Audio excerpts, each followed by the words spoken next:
생각보다 라운트리가 잘 싸워준 것 같고 어쩌다 보니 페이라가 또 죽어가는 넘버링 대회를 살린 느낌이 나죠. 경기의 시작은 평상시와 다르게 페이라의 플라잉킥이 나왔습니다. 예전 아데사냐와의 2차전 리뷰에서 언급을 했었는데 도전자와 벨트를 방어해야 하는 입장인 챔피언이 경기에 임하는 자세는 다를 수밖에 없습니다. 도전자의 위치에선 더 공격적인 운영을 하는 게 보통이고 챔프는 안정적인 경기를 지향할 수밖에 없죠. 이번 경기에선 오랜만에 도박성이라고 할 공격이 나왔는데 아마 라운트리가 돈까지 걸며 테이크다운은 없다고 여러 번 인터뷰를 통해 못을 박았기 때문에 페이라도 확신이 있었던 것 같습니다. 프리뷰에서 말씀드렸듯 서로의 스탠스가 갈리는 이번 경기와 같은 경우 라운트리는 앞손이 먹히지 않도록 성실히 앞손 싸움을 해줘야 하고 페이라는 앞손과 앞발의 비중을 더 두는 경기 운영을 하는 것이 좋을 것 같다고 얘기했습니다. 또 앞손 활용이 생각보다 적은 라운트리가 길게 뻗은 페이라의 가드를 오버핸드로 뚫기는 쉽지 않기 때문에 가드 사이로 펀치를 집어넣을 수 있도록 직선적인 공격을 집어넣어야 하고 또 그렇기 위해서는 거리를 죽이는 것이 아주 중요한 요소가 될 것 같다는 얘기를 했었죠. 라운트리의 뒷손을 경기한 페이라는 공격을 낸 후에 혹은 라운트리의 어드밴스 타이밍에 잽싸게 빠져졌기 때문에 라운트리가 정타를 맞추기 위해서는 원투 컨비네이션으로는 무리가 있었습니다. 잽을 내는 몇 장면을 보면 확실히 깊게 들어가지 않으려고 하는 것을 볼 수 있죠.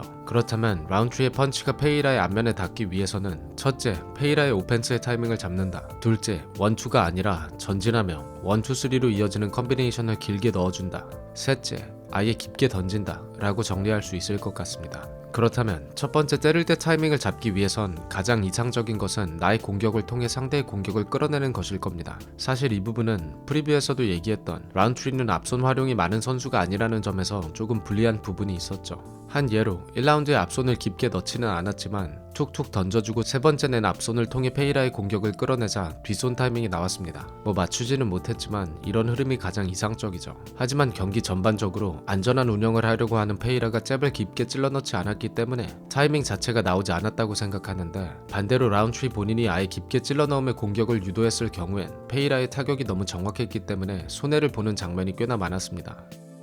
두 번째, 1-2-3 컨비네이션으로 밀고 들어가는 오펜스는 아마 이번 경기에서 가장 재미를 많이 본 공격이 아닐까 합니다. 라운트리가 생각보다 훨씬 선방을 했다는 이유도 경기 초반엔 이런 식으로 거리를 죽이며 정타를 집어넣었기 때문인 것 같은데 원투로만 따라가는 컨비네이션과 비교했을 땐 확실히 큰 차이가 나는 것을 볼 수 있습니다. 일단 오버핸드나 사이드에서 나오는 컨비네이션은 페이라의 가드에 거의 대부분 막혔습니다. 뒷손 단발도 비슷하게 막히거나 거리를 잡지 못했고 오히려 레프트 더블과 같은 공격이 앞면에 더 가까이 닿았죠. 세 번째, 아예 깊게 펀치를 던지는 장면은 몇 번 맞추는 장면이 나왔지만 1, 2라운드까지는 페이라가 앞발의 무게를 많이 싣지 않고 중심을 뒤로 빼주며 타격 데미지를 흘리는 모습이 인상적이었던 것 같고 3라운드에 들어서는 다리의 데미지와 체력적으로 부담이 컸기 때문에 펀치에 온전히 힘을 실지 못했습니다. 개인적으로는 컨비네이션으로 길게 따라가야 하는 장면에서 라운트리에게 조금 아쉬운 장면이 있었던 것 같습니다. 경기를 분석하며 바디킥은 오히려 라운트리가 많이 내줄 것 같다고 얘기를 했었는데 뒤로 빠지는 상대 그리고 장신의 중심을 뒤로 놓고 가드를 길게 빼주는 페이라와 같은 상대에겐 원투에 길게 바디킥으로 따라 붙어주는 것이 정석이죠. 바디킥 컨비네이션을 조금 더 적극적으로 활용해 주었으면 어땠을까 싶고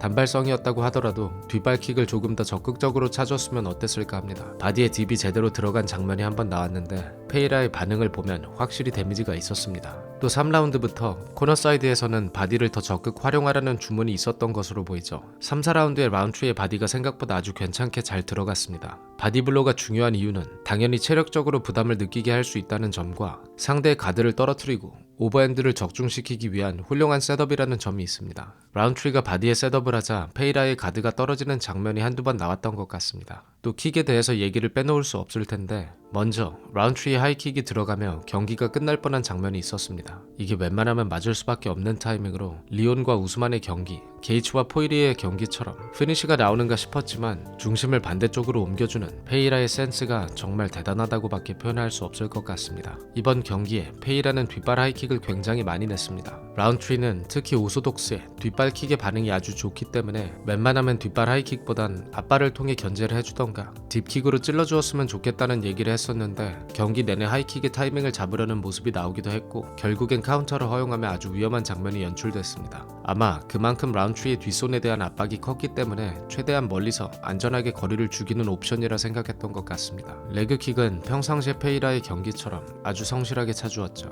페이라의 킥은 텔레그래프가 워낙 없기 때문에 크게 놀라지는 않았던 것 같습니다. 경기 초반부터 정립을 아주 잘 해주었기 때문에 2라운드와 3라운드엔 스텝의 불편함이 드러났는데 페이라가 거리를 먹고 러쉬를 함에 있어 라운트리의 카운터로부터 비교적 안전하게 밀고 들어가는데 아주 중요한 역할을 했다고 생각합니다.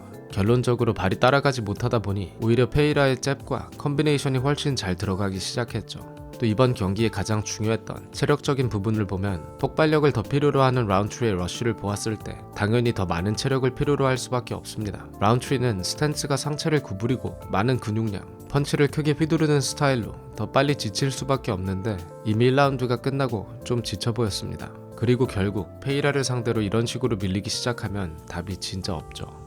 아데사냐나 자마엘, 페이라의 승리 공식이라고 봐도 무방할 것 같습니다. 맥스 할로웨이나 스티븐 톰슨과 같이 하이레벨의 스트라이커들은 상대가 케이지를 등졌다고 해서 무리한 러쉬를 들어가지 않습니다. 공격을 내고 템포를 늦춰서 빈 곳을 정확하게 보고 들어가는데 페이라도 마찬가지죠. 라운트리가 뒤로 빠질 때 무리하게 들어가기보단 베테랑답게 완급 조절을 잘 해주며 결국엔 바디블로우를 넣으며 경기를 마무리 지었습니다. 여담이지만 페이라의 이런 모습들을 보면 아데사냐가 얼마나 훌륭한 타격가인지 간접적으로 다시 한번 체험을 할 수 있는 것 같습니다.